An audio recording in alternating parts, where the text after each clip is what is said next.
Pagi itu suasana di dalam sebuah bank swasta di pusat kota tampak seperti biasa. Para nasabah antre rapi, satpam berdiri tegak di dekat pintu masuk, dan teller sibuk melayani pelanggan yang datang dengan kemeja rapi dan sepatu mengilap. Namun, keadaan mendadak berubah saat seorang lelaki tua melangkah pelan melewati pintu otomatis. Punggungnya membungkuk, bajunya lusuh, dan sandal jepit yang dipakainya sudah aus. Di tangannya tergenggam sebuah tas plastik hitam, penuh lipatan, seperti habis diangkat dari tong sampah. Seisi ruangan langsung melirik. Beberapa orang mengernyitkan dahi, beberapa lainnya menutup hidung pelan-pelan. Ada yang berbisik ke temannya, "Gembel dari mana tuh? Kok masuk ke bank?" Satpam yang berjaga pun mendekat, wajahnya tegang. Ia sempat ragu, tapi dengan tetap menjaga sopan santun, ia bertanya, "Maaf Pak, boleh saya bantu? Ini bank loh." Kakek itu hanya tersenyum lemah. Ia mengangguk pelan dan berkata, "Iya, Nak. Kakek mau ambil uang di tabungan." Satpam tercekat. Hampir saja ia menyuruh kakek itu keluar karena mengira ini cuma gelandangan yang salah tempat. Tapi ada sesuatu di mata kakek itu yang membuatnya ragu untuk bersikap kasar.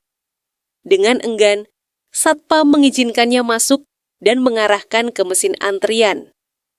Namun, ketika kakek itu membuka plastik hitamnya untuk mengambil buku tabungan dan KTP, semua mata langsung terpaku. Isinya bukan sampah, melainkan buku tabungan tebal, KTP yang masih valid, dan segepok kertas-kertas penting yang tampak rapi dan terawat. Teller di loket depan sampai terdiam sesaat. Ia menerima buku tabungan itu dengan hati-hati, lalu menyalakan komputer dan mulai memeriksa saldo. Beberapa detik kemudian, wajahnya berubah drastis. Matanya melebar, tangannya gemetar, ia menatap layar, lalu menatap sang kakek, lalu kembali ke layar. Ia nyaris tak percaya dengan angka yang tertera di sana. Sementara itu, para nasabah lain yang tadi mencibir, kini mulai merasa ada yang aneh. Rasa penasaran menyelinap, apalagi melihat wajah sang teller yang tampak tegang bercampur syok. Tak ada yang tahu, angka di layar komputer itu akan mengubah persepsi semua orang di ruangan itu. Dan ini baru permulaan. Semua mata di dalam bank masih terpaku pada kakek tua itu. Ia berdiri tenang di depan loket, seolah tak menyadari bahwa seluruh ruangan telah berhenti bernapas karenanya. Teller yang tadi menerima buku tabungan itu masih menatap layar komputer. Mulutnya sedikit terbuka, tangan kirinya menggenggam mouse tapi tak bergerak. Angka di layar itu tak masuk akal. Nolnya terlalu banyak, 3.800.000.000 rupiah. Bukan kesalahan sistem, bukan pula tabungan warisan. Di layar terlihat jelas riwayat transaksi. Ada uang masuk rutin tiap bulan, seperti gaji. Tapi nilainya jauh di atas rata-rata dan pengirimnya. Bukan nama perusahaan, hanya kode rekening anonim. Teller itu menatap kakek itu lagi, kini dengan rasa campur aduk antara takut dan penasaran. "Bapak, ingin tarik tunai berapa ya?" tanyanya dengan suara bergetar. Kakek itu tersenyum. Ia membuka plastik hitamnya lagi, mengambil secari kertas kecil yang sudah dilipat-lipat. 150 juta aja, Nak. Kakek mau bayar tanah buat panti jompo, katanya pelan. Kalimat itu membuat teller nyaris tak percaya. Beberapa nasabah mulai berdiri dari kursinya, pura-pura ke toilet, padahal ingin lebih dekat mendengar.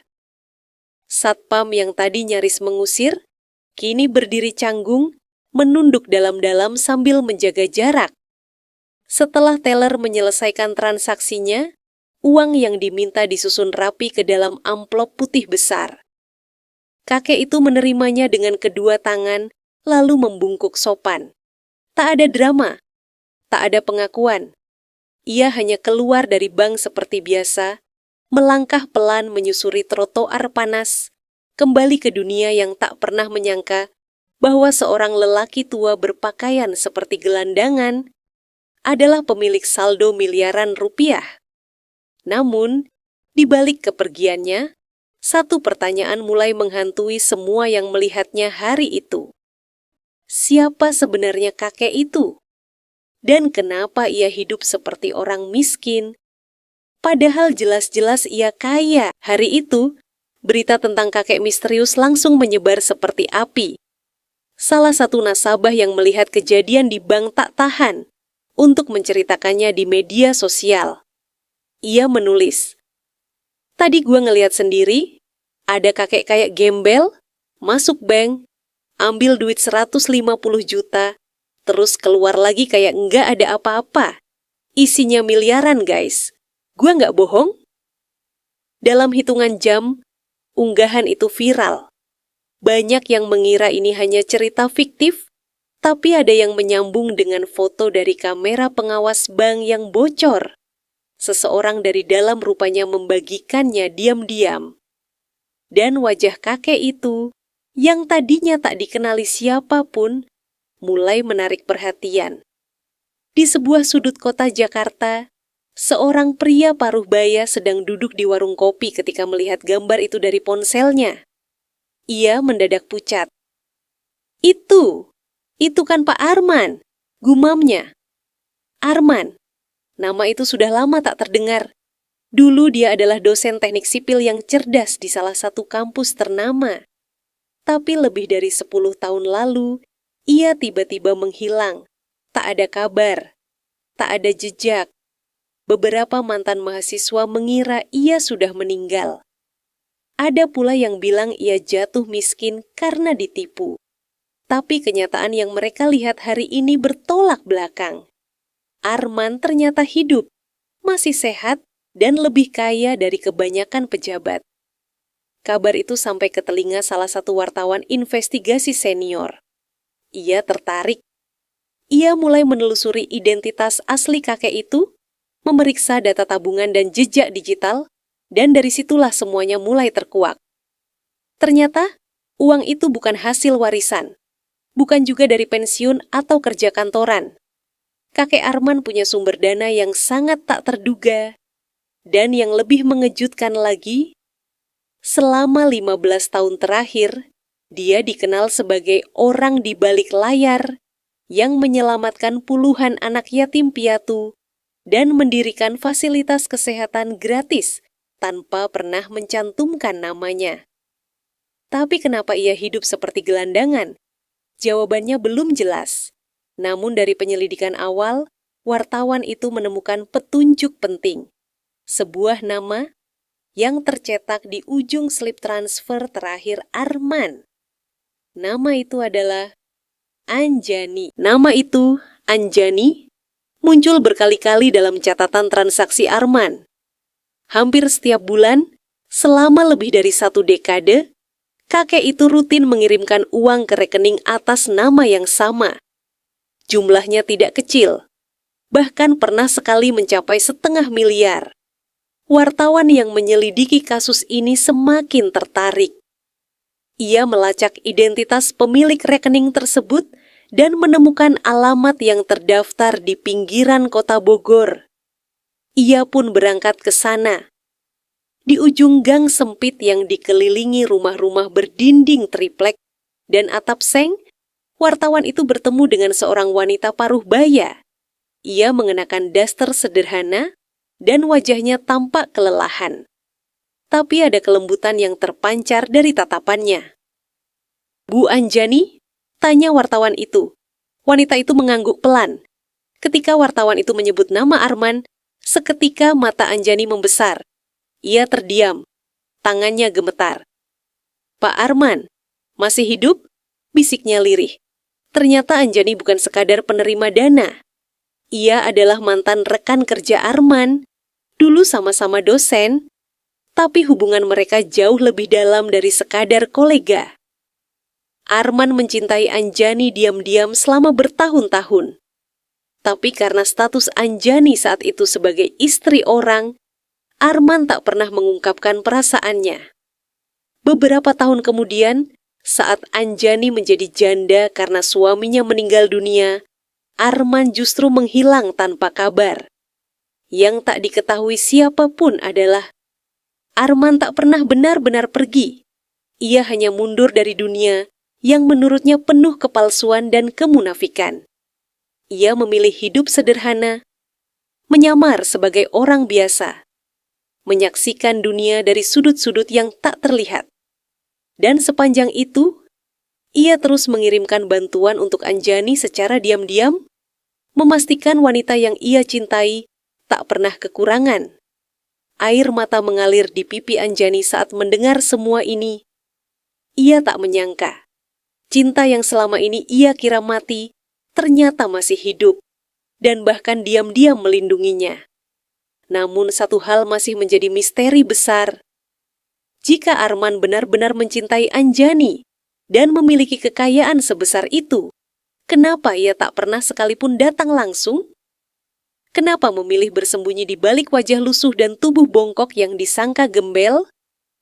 Jawabannya belum terungkap. Tapi satu hal pasti, kisah Arman belum selesai. Karena di ujung catatan tabungannya, ada satu transaksi terakhir yang belum diproses, dan nominalnya lebih besar dari semuanya. Transaksi terakhir di rekening Arman bernilai 2 miliar rupiah. Tertulis jelas di kolom keterangan, untuk Anjani terakhir kalinya. Namun, dana itu belum sempat ditransfer. Wartawan yang menemukan catatan itu segera melaporkannya ke pihak bank. Pihak manajemen bank pun dibuat bingung, sebab tak ada instruksi resmi, tak ada tanda tangan, hanya catatan tulisan tangan Arman di balik slip transfer. Tapi ada satu hal yang menarik perhatian mereka. Tanggal di slip tersebut adalah hari berikutnya.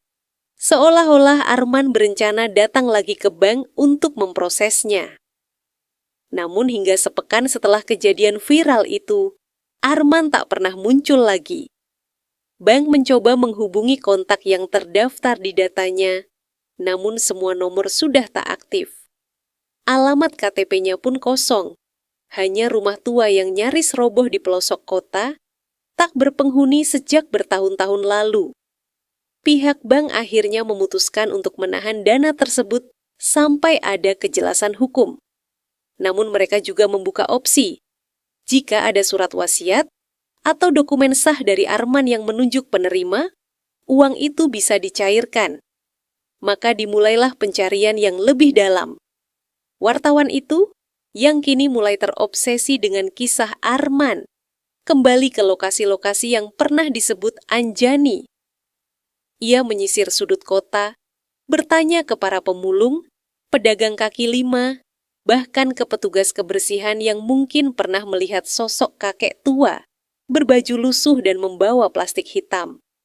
Anehnya, tak ada seorang pun yang pernah melihat kakek itu di luar bank. Ia seperti muncul dari udara dan lenyap begitu saja.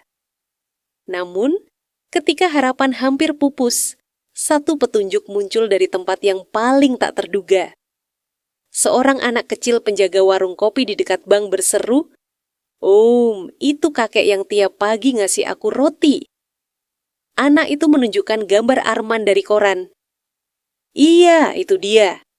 Tapi bukan gembel. Dia selalu bersihin bangku-bangku taman sebelum orang-orang datang. Terus suka ngelap jendela bank sebelum satpam datang. Aku pikir dia OB. Wartawan itu terpaku. Perlahan-lahan, sosok Arman membentuk gambaran baru di benaknya. Arman bukan hanya menyembunyikan identitasnya, ia menciptakan kehidupan baru. Bukan sebagai pengemis, tapi sebagai pelayan diam-diam yang menjaga tempat di mana ia pernah mempercayakan hidup dan cintanya. Namun tetap satu hal belum terpecahkan. Kemana Arman menghilang? Dan kenapa transaksi terakhir itu terasa seperti perpisahan? Petunjuk baru membawa wartawan itu ke sebuah taman kecil tak jauh dari bank. Di sanalah Menurut anak warung kopi, Arman sering terlihat duduk diam setiap pagi menghadap patung perempuan yang sudah kusam dimakan waktu. Patung itu berdiri di tengah kolam dangkal, mengenakan kebaya, dengan tangan terbuka seolah sedang menunggu seseorang. Ada plakat kecil di bawahnya. Untuk Anjani, yang mengajarkanku mencintai dalam diam. Wartawan itu merinding. Nama itu lagi? Anjani. Siapa dia sebenarnya? Wartawan pun memutuskan menyelidiki patung tersebut ke Dinas Taman Kota. Setelah berjam-jam mencari data arsip, akhirnya ia menemukan catatan lama. Patung itu dibuat oleh seorang seniman 20 tahun lalu. Pemesannya? Seorang pria bernama Arman Kaputra. Catatan pemesanan menyebutkan bahwa patung itu dibuat untuk mengenang Anjani Rahmawati, mantan kekasihnya yang meninggal dunia karena kecelakaan tragis saat perjalanan dinas ke luar negeri. Dada wartawan itu sesak. Semua mulai masuk akal. Kakek itu bukan pengemis. Ia seorang pria tua yang kehilangan cinta sejatinya dan memutuskan hidup dalam bayang-bayang kenangan. Setiap hari, ia membersihkan taman, menjaga patung kekasihnya, dan menabung diam-diam untuk seseorang yang telah tiada. Tapi kenapa uangnya masih ingin diberikan untuk Anjani? Apakah ada seseorang yang memakai nama itu? Atau mungkin Anjani bukan hanya satu orang? Malamnya, wartawan itu memutuskan kembali ke taman. Ia duduk di bangku batu, menghadap patung itu, sambil memandangi kolam yang tenang. Tiba-tiba, di sela semak, terdengar suara ranting patah. Sesosok bayangan bergerak cepat, lalu menghilang di balik pagar. Refleks, wartawan mengejarnya. Namun sesampainya di jalanan sepi, hanya ada angin dan sisa jejak langkah. Namun di bangku tempat ia duduk tadi, tertinggal sesuatu. Sepotong roti hangat. Dan slip transfer dengan nama Anjani Foundation. Keesokan paginya, wartawan itu kembali ke redaksi dengan wajah murung, membawa slip transfer dan sepotong roti hangat yang ia simpan dalam plastik. Semua ini makin membingungkannya. Yayasan Anjani? Sejak kapan nama itu jadi nama lembaga? Ia pun menelusuri keberadaan yayasan tersebut. Hasil pencarian di internet memperlihatkan sebuah situs sederhana, Anjani Foundation, untuk mereka yang terlupakan.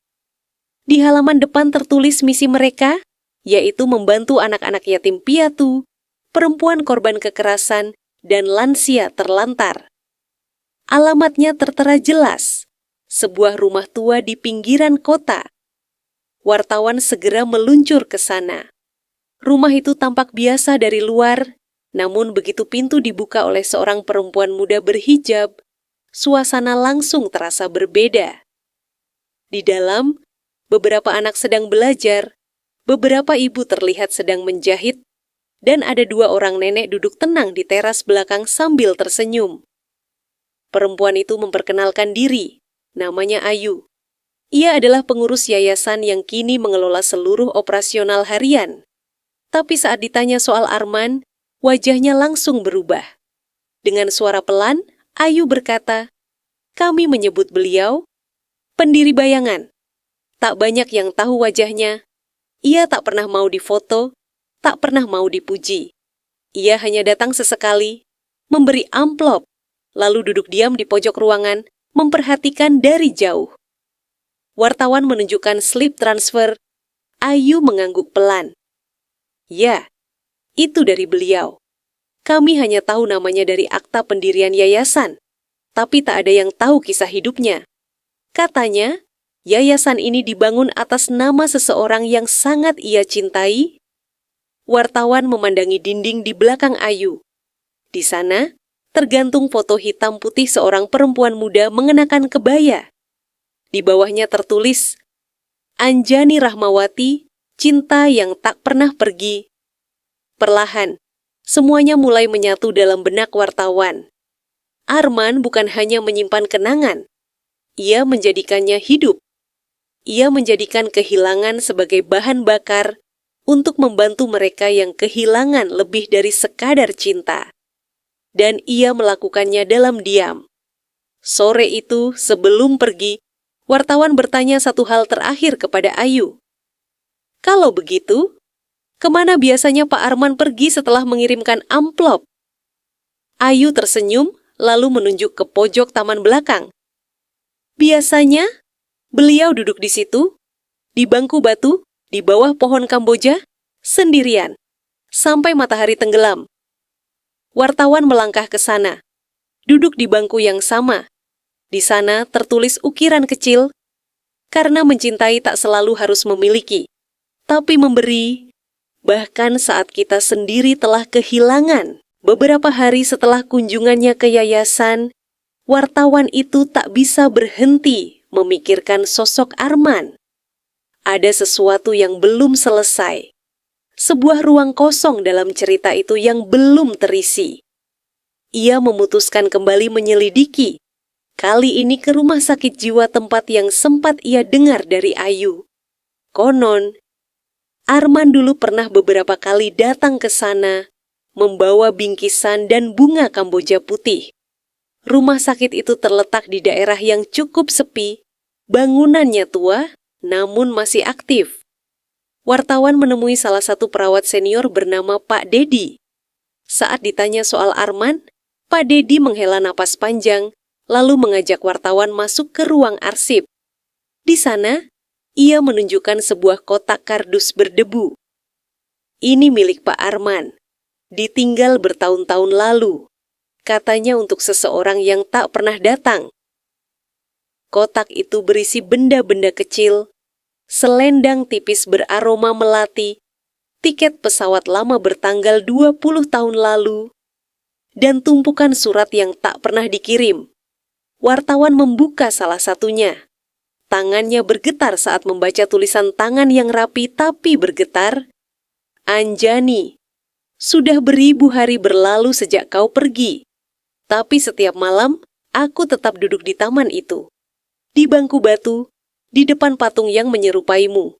Kau tahu, aku pernah ingin mengakhiri segalanya. Tapi aku ingat janjimu untuk tetap hidup dan mencintai orang-orang yang membutuhkan. Maka, aku mencoba. Aku bangun yayasan kecil atas namamu. Aku titipkan cinta kita di sana.